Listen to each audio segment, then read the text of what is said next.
저는 결혼한 지 1년도 채 되지 않아 짧은 결혼 생활을 끝냈습니다. 그 원인에는 시댁이 있는데 그 중에서도 시어머니가 있었죠. 단순한 고부간의 갈등이 아니었습니다. 말 그대로 한바탕 난리를 치르고 시댁을 제대로 뒤엎은 끝에 저는 이혼이라는 결정을 내렸어요. 그 와중에 남편은 큰 잘못이 없었어요. 죄라면 그저 시어머니의 아들로 태어났다는 사실뿐이었습니다. 솔직히 말해서 이혼까지는 가지 않아도 됐을지도 몰라요. 하지만 그 사람과 평생을 함께 할 이유도 없었기에 저는 과감히 등을 돌렸습니다. 시어머니는 두 아들을 두고도 며느리를 자신 마음대로 다루려 했어요. 그런 사람과 더는 얽히고 싶지 않았고 망설임 없이 결혼을 끝냈습니다. 지금 저는 정말 만족스럽게 살아가고 있어요. 반대로 그들은 아마도 전보다 훨씬 힘든 시간을 보내고 있겠죠. 특히 시모가 그럴 거예요. 그 생각만 해도 문득 입가에 미소가 떠오릅니다. 어디 한번 똑같이 힘들었으면 좋겠어요. 그 모든 건 본인이 만든 결과니까요. 사람이란 모름지기 나이를 먹으면 성숙해지기 마련입니다. 적어도 인성이라도 단단히 갖춰야 하지 않을까요? 하지만 시모는 그저 나이만 먹었을 뿐 단 하나의 배울 점도 없는 사람이었습니다. 저를 내쫓겠다는 말로 협박하려 했지만 저는 그것을 간단히 무시했고 오히려 상황을 역전시켜버렸죠. 남편과의 인연은 회사를 다니며 시작됐습니다. 입사 동기는 아니었지만 그는 저보다 먼저 들어온 선배였어요. 사실 그 회사는 저희 아빠가 운영하는 곳이었습니다. 졸업 후에 아빠를 도우며 회사 일을 배우기 위해 입사한 저는 모든 것이 서툴렀고 그때마다 남편이 친절하게 챙겨주며 도와줬죠. 그렇게 자연스럽게 서로에게 마음이 열리게 되었습니다. 처음에는 모든 것이 조심스러웠어요. 아빠 회사의 직원과 연애를 하는 건 옳지 않다는 생각에 마음을 숨기려 했었죠. 하지만 마음이 마음대로 되지 않잖아요. 결국 우리의 감정은 걷잡을 수 없이 커졌고 진지한 교제를 시작하게 되었습니다. 비밀 연애는 1년 반이 넘게 지속됐고 결국 그는 저에게 프로포즈를 했습니다. 저는 조금도 망설이지 않고 그 제안을 받아들였어요. 이제 결혼을 준비하며 양가의 인사를 드릴 시점이 되었고 그때 저는 남편에게 제 정체를 털어놓았죠. 사실은 말이야. 우리 회사 사장님이 우리 아빠야. 남편은 깜짝 놀랐습니다. 숨긴 이유를 설명하자 그는 이해한다고 했지만 이내 걱정스러운 표정을 지으며 말했어요. 우리 결혼 아버님이 반대하시면 어쩌지? 저는 미소를 지으며 이미 아빠에게 이야기했고 어느 정도 허락도 받은 상태라고 안심시켰습니다. 남편은 그제야 안도의 한숨을 내쉬었어요. 아빠는 처음에는 놀라셨지만 그 사람의 성실함을 좋게 보셨고 결혼을 반대할 생각이 없다고 하셨어요. 사람은 사랑이 있어야 비로소 행복할 수 있다는 말씀과 함께요. 모든 것이 순조롭게 흘러가는 듯했지만 남편은 또 한 번 깊은 한숨을 내쉬었습니다. 아니, 그게 아니고 사실 더 큰 문제가 있어. 더 큰 문제라니? 뭐가 있는데? 그의 대답은 뜻밖이었습니다. 엄마야, 우리 엄마가 반대하실지도 몰라. 솔직히 저는 이해할 수 없었어요. 능력 있고 여유 있는 며느리를 싫어하는 시어머니가 세상에 있을까? 게다가 자기 아들이 다니는 회사의 사장이 사돈이 될 수도 있는데 왜 그걸 반대하겠다는 건지 저는 쉽게 납득할 수 없었습니다. 그제야 남편은 조심스럽게 가족사를 꺼냈습니다. 7살 터울의 형이 있었고 그분의 첫 번째 결혼이 문제였습니다. 형님은 좋은 대학을 나왔고 연봉을 많이 받는 직장에 다니고 있었다고 해요. 시어머니는 처음엔 그 형님을 무척 마음에 들어 했다고 합니다. 형님과 시어머니의 사이는 처음엔 괜찮았다고 합니다. 겉으로는 화기애애한 모습이었고 시댁 식구들 사이에서도 꽤나 잘 어울리는 듯 보였대요. 하지만 결혼 생활이라는 건 시간이 지나면서 진짜 모습이 서서히 드러나기 마련이었죠. 서로 간의 틈은 서서히 벌어졌고 그 틈은 곧 깊은 골이 되었습니다. 결국 형님은 시댁과 완전히 연을 끊었고 특히 시어머니는 마치 없는 사람 취급을 당하기 시작했어요. 심지어 형에게 나냐 아니면 엄마냐는 선택까지 강요했다고 해요. 남편의 말에 따르면 형님은 형마저 시댁과 멀어지길 바랐던 것 같습니다. 그 일로 시어머니는 크게 상처를 입었고 분노 끝에 결국 형을 이혼시키기에 이르렀어요. 그 와중에도 형은 가족과의 연을 놓지 않으려 했지만 시어머니는 철저히 형님을 배척했고 결국 가족은 산산조각 나버렸죠. 그때부터였다고 합니다. 우리 집안에 잘난 며느리는 필요 없다. 시어머니는 강하게 주장하기 시작했다고 해요. 아니, 오히려 싫다고 선언했죠. 처음엔 돈 잘 벌고 능력 있는 며느리를 원했다가 형님과의 갈등을 겪고 나서는 그 기준이 완전히 뒤집혀 버린 겁니다. 잘난 며느리는 지만 잘난 줄 알아서 눈치도 없고 인성도 모자라다. 그런 며느리는 시댁 무서운 줄도 모르고 시어머니를 우습게 여긴다. 시어머니에게 중요한 건 며느리의 성격이었고 겸손이었으며 버릇없지 않은 태도였죠. 그 이야기를 들으며 저 역시 생각에 잠기게 됐습니다. 그래, 인성이 가장 중요하지. 그렇지만 나는 정말 그런 사람일까? 시어머니는 아직 나를 몰라서 그런 판단을 하고 있는 건 아닐까 궁금하더라고요. 혹시 예비 시어머니가 형님을 혹독하게 대하거나 무리한 시집살이를 시킨 건 아닌지. 만약 그런 사연이 있었다면 형님이 그렇게 등을 돌린 것도 납득이 갈 테니까요. 조심스럽게 물어봤지만 남편은 단호하게 말했습니다. 없었어. 내가 아는 한 우리 엄마는 그런 사람 아니야. 그리고는 덧붙였죠. 형수 성격이 좀 보통이 아니었거든. 자존심이 강해서 부딪힌 거야. 그리고 형도 엄마가 소개시켜준 여자랑 재혼해서 지금 애 둘 낳고 잘 살고 있어. 그때 저는 남편의 말을 믿고 싶었습니다. 하지만 마음 한구석에는 작은 불안이 자라기 시작했어요. 시어머니는 계속해서 돈 많고 능력 있는 며느리는 싫다고 말했습니다. 그런 애들은 다들 공주처럼 자랐고 시댁일 같은 건 손끝 하나 까딱 안 하려 한다. 그런 며느리는 필요 없다고 못을 박았습니다. 며느리를 식모처럼 부리겠다는 것도 아니고 다만 기본적인 할도리는 해야 한다는 거였죠. 그런데 그런 자리에 앉아만 있으려는 며느리는 눈꼴 사납다며 그런 애들은 자기 아들을 하인처럼 부릴 게 뻔하다고 했답니다. 차라리 아무것도 없는 집안 출신이라야 겸손하게 굴고 예의도 바르다면서요. 그제야 남편의 깊은 한숨이 이해됐습니다. 우리 집은 아빠가 예전부터 작은 회사를 운영하시다 보니 경제적으로 크게 부족하진 않았습니다. 그렇다고 엄청나게 부유한 편은 아니지만 시어머니의 눈에는 너무 잘 사는 집안으로 보일 게 뻔했죠. 그렇게 저희는 고민에 빠졌습니다. 과연 어떻게 해야 이 결혼을 무사히 치를 수 있을까? 한 가지 방법이 떠올랐습니다. 솔직히 내키지는 않았지만 남편이 먼저 조심스레 제안했어요. 당신 쪽 집안을 숨기자. 그냥 평범한 집안 출신인 척하는 게 어때? 아버님이 우리 회사 사장이라는 것도 네가 사장님의 딸이라는 것도 말하지 말자. 솔직히 충격이었습니다. 결혼을 앞두고 가장 중요한 신뢰를 포기하자는 이야기였으니까요. 처음엔 망설였습니다. 하지만 아무리 고민해봐도 이 방법 외엔 다른 선택지가 떠오르지 않더라고요. 결국 저는 이 거짓말을 받아들이기로 했습니다. 그리고 우리 부모님께 이 사실을 말씀드릴 때도 많이 망설였어요. 그런데 부모님은 조용히 제 말을 다 듣고 나서 딱 한 가지 물으셨습니다. 그렇게까지 거짓말을 해서라도 그 사람과 결혼하고 싶니? 저는 망설임 없이 대답했습니다. 네, 정말 좋아해요. 그 사람과 결혼하고 싶어요. 잠시 생각에 잠긴 부모님은 결국 고개를 끄덕이셨어요. 거짓말이라고 다 나쁜 건 아니야. 결혼을 위한 선의의 거짓말이라면 이해할 수 있어. 하지만 결혼하고 시간이 지나면 언젠가 솔직하게 털어놔야 해. 사람은 시간이 지나면 결국 진짜를 보게 되니까. 그 말에 힘을 얻은 저는 결국 시어머니에게 저를 평범한 집안의 딸로 소개하며 결혼식을 올렸습니다. 다행히 큰 반대 없이 순탄히 진행됐고 결혼 후에는 시어머니와 가까워지기 위해 부단히 노력했어요.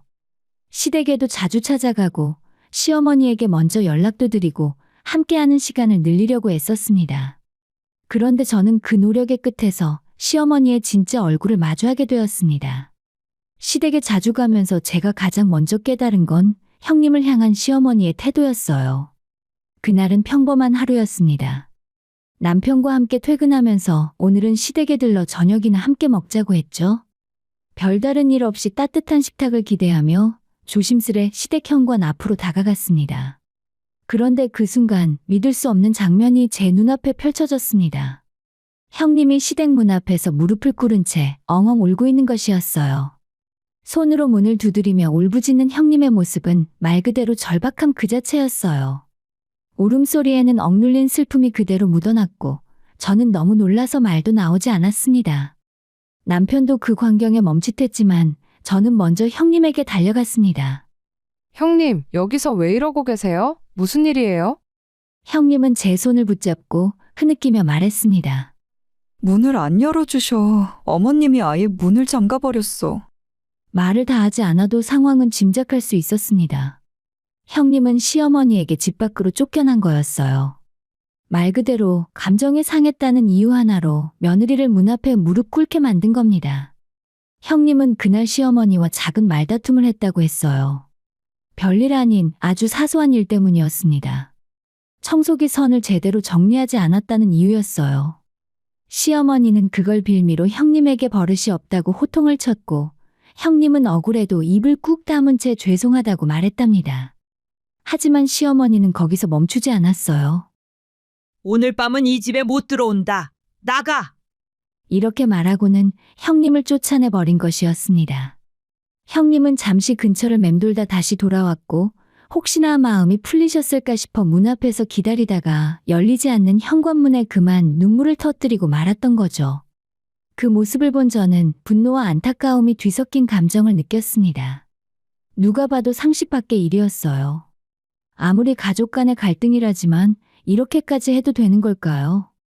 남편은 그 모습을 보면서도 당황한 듯 한참을 망설이고 있었습니다.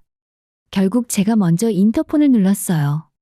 어머님 저예요. 저희 왔어요. 옆에 형님도 계세요. 한참 후 문이 열렸고 시어머니는 무표정한 얼굴로 나타났습니다. 저희를 보자 인사를 하긴 했지만 형님에겐 한마디 말도 하지 않았어요. 형님은 그저 조용히 고개를 숙인 채 집 안으로 들어갔습니다. 그날 저녁 식사는 말 그대로 무거운 공기 속에서 이어졌어요. 형님은 입도 거의 열지 않았고 시어머니는 아무 일 없다는 듯 자연스럽게 밥을 퍼주었습니다. 그런데 그 평온함 속에서 느껴지는 무언가 잔인할 정도로 차가운 분위기가 느껴졌어요. 저는 도저히 참을 수 없어서 조심스레 말을 꺼냈죠. 어머님, 오늘 형님이 너무 힘들어 보이셨어요. 혹시 오해가 있으셨다면 이야기로 푸는 게 더 좋지 않을까요? 시어머니는 젓가락을 내려놓으며 단호하게 말했습니다. 너는 아직 어려서 잘 모르는 것 같은데 원래 며느리는 시댁 눈치 보면서 조심스럽게 살아야 해. 그게 기본이야. 첫째는 그걸 몰라. 그 말을 듣는 순간 저도 더는 참을 수가 없었습니다. 아니, 어느 시대의 며느리가 눈치를 봐야 한다는 건가요?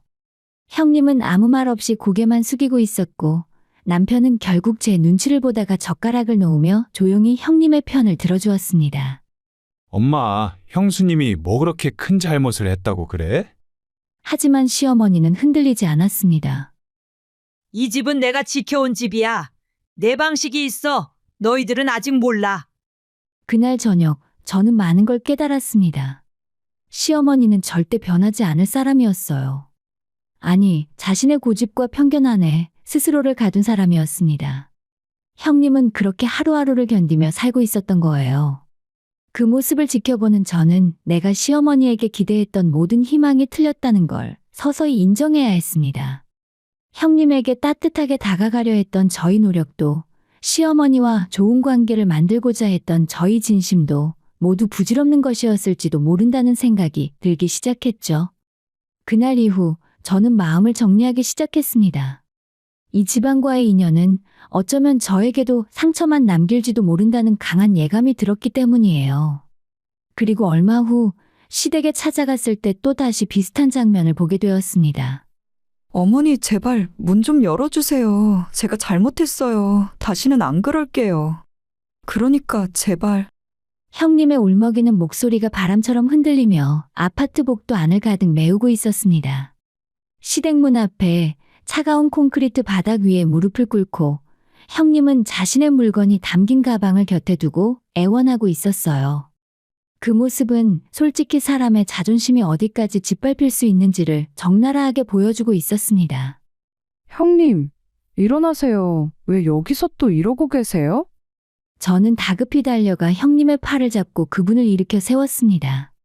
저를 보자 형님은 무너진 듯 와락 안기더니 흐느끼는 목소리로 말했어요. 시어머님이 날 쫓아냈어. 내쫓았어. 나가래. 다른 며느리 드리려고 하나 봐.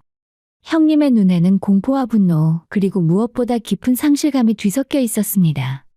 끝내 참았던 눈물이 그 순간 하염없이 흘러내렸죠. 아들만큼은 절대로 못 뺏겨. 내 아들은 내가 낳은 아인데. 그 말을 듣는 순간 가슴이 덜컥 내려앉는 것 같았습니다. 시어머니가 형님을 내쫓았을 뿐 아니라 아이까지 빼앗으려 하고 있다는 사실은 도무지 믿기 어려웠어요. 형님을 일단 저희 차에 태워 진정시키고 저는 다시 시댁문을 두드렸습니다. 어머님 저예요. 저 왔어요. 문 좀 열어주세요. 잠시 후 현관문이 철컥 열리더군요. 안으로 들어가자 시어머니는 마치 아무 일도 없었다는 듯 서 있었습니다. 도대체 왜 이러시는 거예요? 형님이 밖에서 무릎 꿇고 우셨어요. 집에 애까지 있는데 이게 무슨 일이에요? 제 말에 시어머니는 아주 단호하고 차가운 말투로 말했습니다. 꼴도 보기 싫어서 그냥 내쫓았다. 아주 그냥 면상만 봐도 속이 뒤집히는 게 도저히 같이 못 살겠더라. 저는 아무 말도 할 수 없었습니다. 인간적인 정조차 없는 말들이 칼날처럼 가슴을 찔러왔기 때문이에요. 그래도 애 엄마인데 갑자기 내쫓으시면 애는 내가 키울 거야. 괜찮은 며느리 하나 알아놨으니까 우리 아들은 이혼시키고 새 출발하게 할 거다. 그러니 너도 그 여자 집에 데리고 올 생각은 하지 마. 내 허락 없이 들이면 너도 나가야 할 줄 알아. 저는 말문이 막혔습니다. 사람을, 특히 한 아이의 엄마를 이렇게 가볍게 취급하는 말을 도대체 어떻게 받아들여야 할까요? 옆에서 남편이 제 팔을 붙잡고 고개를 저었습니다. 그만하자. 지금 말해봤자 안 통해. 그래요. 아무리 말해도 이 사람은 듣지 않을 사람이었습니다. 아무리 이야기를 해도 듣지 않고 바뀌지 않을 사람이었죠. 차로 돌아오자 형님은 다소 진정된 상태였지만 여전히 눈은 새빨갛게 부어 있었습니다. 한참을 미동 없이 앉아 계시던 형님은 조용히 입을 열었어요. 쫓겨나는 건 괜찮아요. 그깟 참으면 돼요. 근데 아들은 절대 포기 못해요. 형님, 어머님이 뭐라고 하셨어요? 앞으로 애 얼굴 볼 생각도 하지 말래요. 이혼 안 하면 예전에 친정에 빌려줬던 돈 당장 토해내라고 협박하시더라고요. 얼마나 빌려주셨는데요? 제가 묻자 형님은 망설이다 말했습니다. 4천만 원이요. 아버지 병원비랑 동생 대학 등록금 때문에 급하게 시댁에서 빌린 거예요. 그때는 어머님이 아무 조건 없이 도와주신 줄 알았어요. 돈 4천, 결코 적지 않은 돈입니다. 하지만 돈보다 더 참기 힘든 건 그 돈을 칼처럼 휘두르며 사람을 겁박하는 태도였어요. 근데 이혼만 하면 그 돈은 안 받겠다 하더라고요. 대신 아이는 시댁에 두고 다시는 얼굴 볼 생각하지 말래요. 그 말에 저는 참을 수 없었습니다. 말 그대로 아이를 볼모로 이혼을 강요하고 있었던 거예요. 아이는 누구보다 엄마를 그리워할 텐데 그런 아이를 두고 새엄마 밑에서 키우겠다고요? 그건 사람이 할 짓이 아니었습니다. 형님은 덤덤하게 말했지만 그 안에는 눈물보다 더 뜨거운 감정이 가득 들어 있었어요. 어머님은 나를 며느리가 아니라 비처럼 여기는 것 같아요. 빌려준 돈에 대한 이자라도 받겠다는 듯 집안 종처럼 다루시더니 이제는 그 돈을 내 아들과 바꾸겠다는 거잖아요. 그 말을 들은 저는 결국 눈물이 터졌습니다. 도대체 왜 이런 일이 반복되는 걸까요? 가슴 깊숙한 곳에서 아주 오래된 질문 하나가 떠올랐습니다. 며느리라는 자리는 왜 이렇게 쉬운 희생을 요구하는 걸까? 그리고 그날 밤 저는 결심했습니다. 형님이 더 이상 혼자가 아니라는 걸 행동으로 보여주겠다고요. 4천만 원, 그 돈으로 내가 팔려온 거예요. 이제 쓸 만큼 썼으니 새 거로 갈아치우겠대요. 나는 그냥 골동품이나 마찬가지래요. 형님의 입에서 나온 그 말은 칼보다 더 깊게 가슴을 찔렀습니다. 겨우 4천만 원. 정말 고작 4천만 원이란 돈으로 한 사람의 삶을 그렇게 좌지우지할 수 있는 걸까요? 물론 4천만 원은 결코 적은 돈이 아닙니다. 그 돈의 무게를 가볍게 말할 생각은 없어요. 하지만 과연 사람보다 귀한 돈이 있을까요? 더군다나 남도 아니고 가족이잖아요. 시댁에서 몇 년 동안 웃음을 잃고 잠을 줄이며 눈치만 보며 살았던 그 시간들. 그 시간을 돈으로 환산한다면 과연 4천만 원이라는 돈으로 충분할까요? 저는 도저히 이해할 수 없었습니다. 그리고 동시에 참을 수 없었어요. 형님은 자신을 팔려온 사람이라 말했고, 시어머니는 며느리를 소모품처럼 갈아치우려는 마음을 여과 없이 드러냈고, 남편은 그런 시어머니를 보고도 그저 제게 가만히 있으라고 말했습니다. 그래야 가정의 평화가 유지돼. 괜히 나서지 마. 당신이 끼어들었다가 엄마가 괜히 우리까지 이혼시키려 들면 어쩌려고 그래? 저는 그 말들이 너무도 모욕적으로 들렸습니다. 사람 하나가 무너지고 있는데 그것을 두고 보자는 말, 평화라 불리는 침묵이 사실은 시어머니가 휘두르는 폭력에 동조하는 행위라는 걸 남편은 몰랐던 거죠. 형님이 이렇게까지 당하고 있는데 당신은 그걸 참을 수 있어? 어쩔 수 없잖아. 우리 엄마가 워낙 그런 분이시니까. 그래도 말은 해야지. 자식으로서 이건 아니라고 말이라도 해야 하는 거 아니야? 말해봤자 소용없어. 괜히 너까지 불똥 튄다니까? 불똥이 튀든 뭐든 이건 아니야. 나 절대로 가만 안 있을 거야. 제가 그렇게 강하게 나오자 남편은 결정적인 말을 던졌습니다. 너 나랑 이혼하고 싶어? 지금 너는 그 길로 가는 거야. 그 말을 듣고 순간 숨이 멎는 줄 알았습니다. 이제는 시어머니뿐 아니라 남편에게까지 실망하게 된 순간이었습니다. 아니, 실망이라기보다 정이 뚝 끊기는 듯한 느낌이었죠. 그래, 이 사람도 결국 시어머니와 다를 게 없구나. 말만 다를 뿐 결국은 불의를 눈 감고 방관하는 사람. 방관이 때로는 적극적인 가해보다 더 나쁘다는 걸 이 사람은 모르는 걸까요? 그날 이후 우리 부부 사이엔 냉랭한 기운만 감돌았습니다. 아무리 말을 해도 남편은 이해하려 하지 않았어요. 저는 형님을 돕고 싶었고 남편은 그런 저를 말렸습니다. 우린 너무도 달랐고 그 다름은 싸움이 되어버렸죠. 그리고 그 싸움이 끝난 지 이틀 후에 시어머니가 아무런 예고도 없이 저희 집에 찾아왔습니다. 갑작스러운 방문에 놀랄 틈도 없이 시어머니는 문을 열고 들어오자마자 말도 안 되는 소리를 쏟아냈어요. 그 말은 지금껏 제가 들었던 말 중에서 가장 충격적인 말이었습니다. 그 순간 저는 더는 참을 수 없었어요. 쌓이고 쌓인 분노와 실망이 한꺼번에 폭발했고 결국 저는 모든 걸 엎어버렸습니다. 그날 문도 두드리지 않고 들이닥친 시어머니를 보며 순간적으로 머릿속이 하얘지더라고요. 혹시 남편이 어머님을 불렀나 그런 생각이 들었지만 아니었습니다. 할 말이 있어서 왔다. 시어머니는 형님의 어린 아들과 갓난딸을 데리고 나타났어요. 그리고는 믿기 힘든 말을 꺼냈습니다. 당분간 얘들 좀 맡아줘라. 애엄마 대신 네가 키워. 그 말이 떨어지자마자 저는 말문이 막혔습니다. 제가요? 제가 왜요? 왜라니? 가족끼리 도와야지. 너 그렇게 안 봤는데 인정머리 없네. 어머님의 그 입에서 인정머리라는 소리가 나오다니 정말 웃음만 나왔습니다. 그 누구보다 무정하게 며느리를 쫓아낸 사람이 이제 와서 가족을 운운하다니요. 그렇게 생각하셨다면 형님을 왜 쫓아내셨어요? 막무가내로 안 쫓아내셨으면 저한테 이런 부탁도 안 하셨겠죠. 지금 와서 그런 말 해봐야 뭐해. 쫓아낸 건 쫓아낸 거고 당장 애들은 돌봐야 하니까 맡으란 거야. 딱 2년만. 괜찮은 며느리 하나 눈여겨 봐뒀거든. 그 집은 아이 있는 남자는 싫다잖니. 그래서 애 없는 척하고 결혼시킬 거야.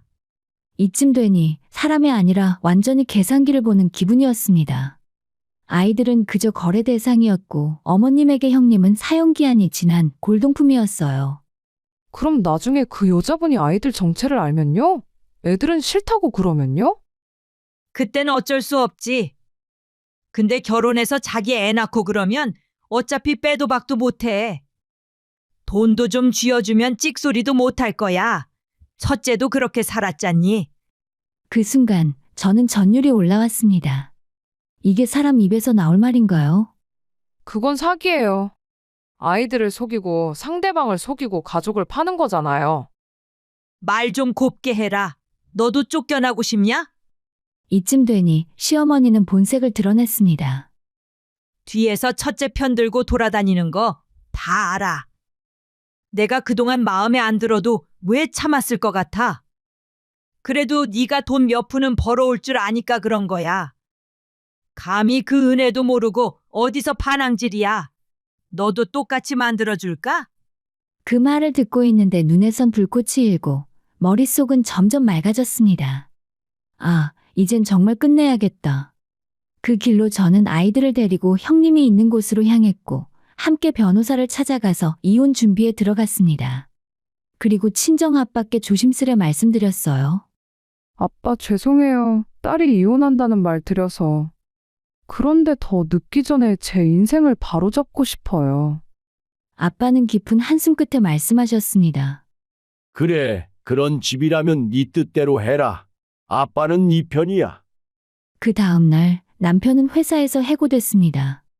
바로 제 결정이었죠. 그리고 그의 짐을 정리해서 그 집으로 돌려보냈습니다. 갑자기 나한테 왜 이래? 남편은 당황했어요. 당신 엄마한테 배운 거야. 꼴 보기 싫으면 내쫓아 버리는 거. 이제 엄마 곁으로 돌아가. 그날 저녁 불같이 화가 난 시어머니가 우리 집으로 찾아왔습니다. 네가 뭔데 내 아들을 집에서 쫓아내? 감히 하늘 같은 서방을 무시하니? 정말 드라마 같았어요. 아니, 드라마도 이 정도면 막장이죠. 하지만 저는 침착하게 그녀의 방식 그대로 갚아주었습니다. 쫓아낼 만하니까 쫓아냈어요. 어머님도 형님 내쫓으셨잖아요? 저도 똑같이 한 거예요. 뭐야 미쳤나? 우리 아들이 뭐가 어때서 꼴 보기 싫대? 왜요? 어머님 아들은 금줄 두르고 태어났어요? 하늘 아래 다 똑같은 사람이에요. 자기 아들 귀하면 남의 딸도 귀한 줄 아셔야죠. 말장난하지 마. 시어머니는 씩씩대며 소리쳤지만 저는 끝까지 담담하게 말했습니다. 이건 말장난이 아니라 진짜 말이에요. 어머님이 뱉은 그 독한 말들 다 어머님 자신에게도 돌아가는 거라고요. 저는 절대 형님처럼 그렇게 당하지 않아요. 시어머니는 기가 막히다는 표정을 짓다가 아무 말도 하지 못하고 입을 다물었어요. 지금껏 가정의 평화라는 이름 아래 감내했던 모든 부당함, 시댁의 일원이라는 이유로 스스로 꾹꾹 눌러왔던 감정들이 이제야 비로소 제 목소리를 찾은 것 같았습니다. 어머님 아들이 대체 뭐가 그렇게 잘났다고 남의 집 귀한 딸들에게 그렇게 못되게 굴었을까요? 그 한마디는 그동안 꾹꾹 눌러왔던 제 모든 감정을 송두리째 터뜨리는 신호탄이었습니다. 솔직히 말씀드려서요. 어머님 아들, 첫째도 둘째도 진짜 별 볼 일 없어요. 1+1으로 묶어 팔아도 저는 안 받아요. 이제 다 싫어요. 그냥 돌아가세요. 시모는 마치 하늘이 무너진 듯 충격에 빠졌습니다. 믿기지 않는다는 듯 남편을 노려보며 따졌습니다. 이게 무슨 일이야? 어디서 이런 싹수 없는 물건을 데리고 온 거야? 이게 말이 되는 일이야? 그 말에 저는 씩 웃으며 숨겨왔던 진실을 꺼내 놓았습니다. 아, 그러고 보니 저 아직 제 소개를 제대로 안 했네요. 어머님 아들이 다니는 회사가 바로 우리 아버지가 운영하시는 회사고요. 저는 거기 사장님의 딸이에요. 그동안 속여서 죄송했어요. 형편 안 좋아 보이면 덜 미워하실까 싶어서요. 그 순간 시어머니의 얼굴은 얼음처럼 굳어서 눈을 휘둥그레 뜬 채 현실을 부정하려 했습니다. 말도 안 돼. 너가 사장님 딸이라고? 말 같지도 않은 소리 좀 하지 마. 거기까진 완전히 예상한 반응이었습니다. 그래서 저는 미리 준비해둔 서류를 시어머니 앞에 내밀었어요. 서류에는 우리 가족 사진과 함께 회사 정보나 경영구조 등이 명확히 적혀 있었죠. 이제 믿으시겠죠? 시어머니는 그제야 서류를 부들부들 떨리는 손으로 넘기더니 혼잣말처럼 중얼거렸습니다. 말도 안 돼. 이게 다 거짓말이겠지. 하지만 옆에 있던 남편이 조용히 말했습니다. 다 사실이야. 엄마 미안해. 결혼하고 싶어서 그땐. 그 말을 듣는 순간 시어머니는 완전히 폭발했습니다. 나를 속였다고? 너희 둘이 짜고 나를 속였어? 너희들이 어찌 감히 나를... 그때 저는 단호한 목소리로 말했습니다. 그럼 이제 제대로 알려드릴게요. 이제 당신 아들하고 이혼할 거예요. 이 집도 회사도 다 정리됐고요. 반품된 두 아들 데리고 앞으로 잘 살아보세요. 그러자 시어머니의 입이 떡 벌어졌어요. 그때 저는 마지막 한 방을 날렸습니다. 참, 형님 이혼도 제가 도와드릴 거예요. 아이들 친권, 양육권 모두 형님이 갖게끔 처리할 겁니다. 앞으로 손주 얼굴도 못 보실 거예요. 알아두세요. 너가 감히 시어머니는 이를 악물며 소리쳤지만 저는 가방에서 4천만 원이 든 봉투를 꺼내서 그녀 앞에 던졌습니다. 이건 당신이 형님 집에 빌려줬다는 돈이죠? 받아요. 그리고 이 집에서 당장 나가세요. 여긴 우리 아버지가 해주신 집이고 당신들이 발 디딜 곳은 어디에도 없어요. 나가세요, 아줌마.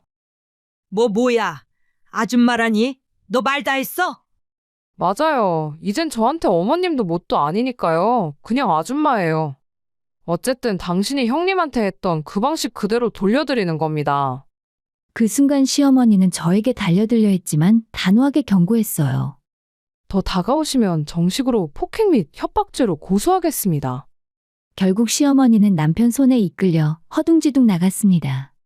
그녀의 몰락, 그걸 두 눈으로 지켜보며 저는 마침내 숨을 크게 내쉴 수 있었어요. 그 후 저는 계획대로 이혼 절차를 신속히 마무리했고 형님 역시 제가 함께 도우며 법적 보호를 받을 수 있도록 도왔습니다. 형님은 더는 울지 않았고 저 역시 그 집안과는 깨끗이 인연을 끊었어요. 그리고 며칠 후 남편과 시어머니는 다시 저를 찾아와서 무릎 꿇고 빌었습니다. 하지만 저는 고개조차 돌리지 않았습니다. 이미 한참 늦었어요. 아차 싶었겠죠? 제가 처음엔 그냥 욱해서 한 말인 줄 알았겠지만 지금쯤은 알겠죠? 제가 한 말이 전부 진심이었다는 거. 시어머니는 저는 물론이고 형님 앞에까지 무릎을 꿇고 용서를 빌었습니다. 그리고 우리 형님, 또 그 착한 분은 그런 시어머니를 용서했어요. 하지만 저는 다르게 말했습니다. 형님은 용서해 줄지 몰라도 저는 아니에요. 일단 형님께 사과한 건 잘하셨고요. 근데 저한텐 이제 남이에요. 제 인생에 다시는 끼어들지 마세요. 시어머니는 당황해하며 말했습니다. 그래도 이렇게 용서를 구했잖아. 내가 너한테 무릎 꿇고 빌기까지 했는데 저는 조용히 하지만 단호히 말했습니다. 잘못했으니 용서를 구하는 건 당연한 거예요. 하지만 용서는 사과받는 사람의 마음이고 특권이에요. 그 말에 시어머니의 얼굴은 붉게 달아올랐고 눈을 질끈 감은 채 입술을 깨물었습니다. 더는 할 말이 없었겠죠.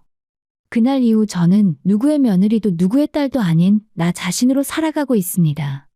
시어머니도 남편도 이제 제 인생에 더는 존재하지 않아요.